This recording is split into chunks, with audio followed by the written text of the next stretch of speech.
the final Christmas dash right now underway. Millions are heading to shopping centres and fish markets today to put the finishing touches under the tree and on the table.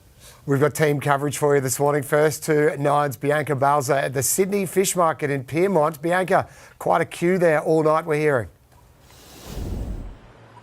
That's right. This final sprint is looking more like a slow crawl for all these people who are here in their cars waiting to get into the car park. That queue snakes right up to the Anzac Bridge. Even once you are in the car park, it's looking pretty still.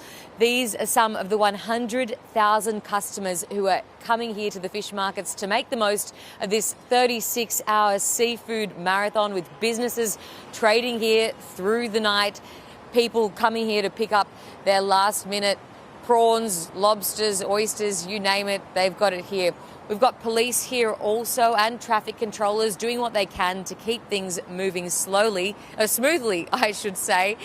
We have heard a few people beeping their horns, though. They are reminded to stay patient. Doors are closing here at 5 o'clock, so if you haven't done your shopping, you still have 11 and a half hours to go. All right, let's bring in today Melbourne reporter Isabella Staskowski at Chadstone Hotel. Isa, morning to you. Thousands will be finishing off their checklist today. Yeah, they certainly will. Sam, good morning to you. Can you believe that it is already the day before Christmas? If you haven't finished your Christmas shopping, like Dan, do not fear. There are extended hours right across the country. I've got a graphic for you that'll come up showing you those key areas where you can shop till you drop today. At Chadstone, which is the largest shopping centre in the Southern Hemisphere, they are expecting 500,000 people across the Christmas period, and people were here till midnight last night. Here are some very excited shoppers.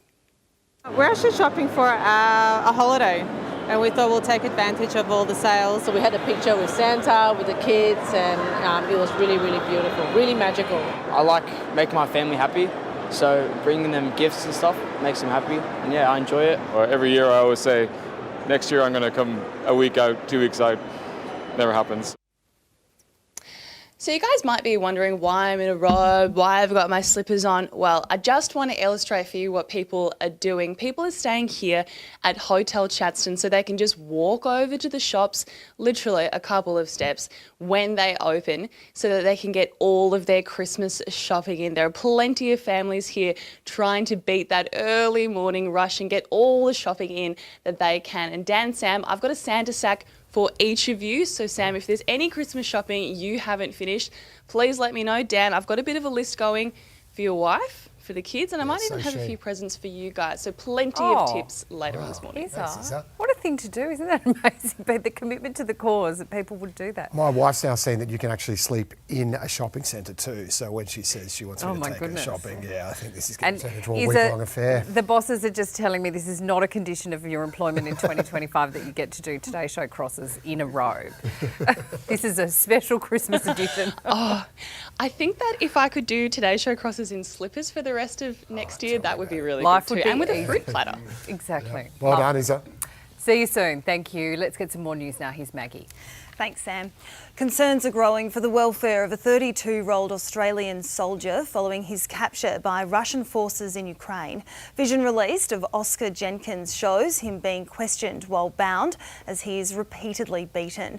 The former Melbourne grammar student recently spent time in China as a teacher before joining the front line in the Donbass region. Здесь делаешь что? Солдат. Я хочу допомога Україна. Our immediate priority is understanding where Mr Jenkins is and confirming his well-being. Officials have also met with Russia's ambassador to Australia in an attempt to seek more information. Sydney's Rail, Tram and Bus Union will meet the state government head-on in front of the Fair Work Commission today on whether or not industrial action can take place over New Year's Eve. It comes as the union drops 8 of its major industrial bans, including a restriction on the number of kilometres train staff can travel in a single shift, threatening services. But that peace offering, which would see commuters given free transport, is being slammed by the state government. It seems to me like a stunt. I think that this is a bit of a game, but the game, unfortunately, is at the expense of the people of Sydney. we're not stopping trains. There will be trains on New Year's Eve. If the court rules in favour of the union, it's expected the state government will have no choice other than to strike a deal before the new year. A suspicious shop fire has damaged a store in Geelong. The blaze began behind the Norlane business's roller door around 1:20 this morning before being extinguished. An arson chemist will arrive on scene later this morning to examine the site. A woman accused of poisoning an Australian student in Taiwan last year has been charged with attempted murder. It's alleged Yang laced food and drinks of Alex Shorey with rat poison, leading to him suffering from organ failure before being medevaced home.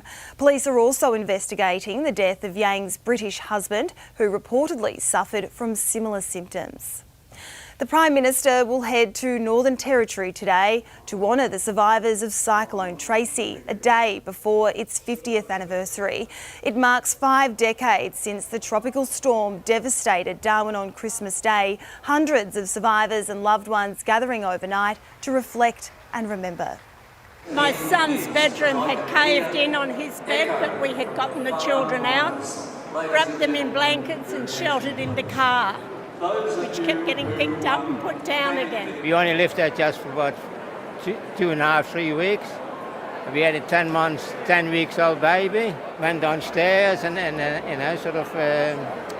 sat over there for 6, 7 hours in the laundry. The PM will also spend Christmas Day there tomorrow, unveiling a memorial at dawn.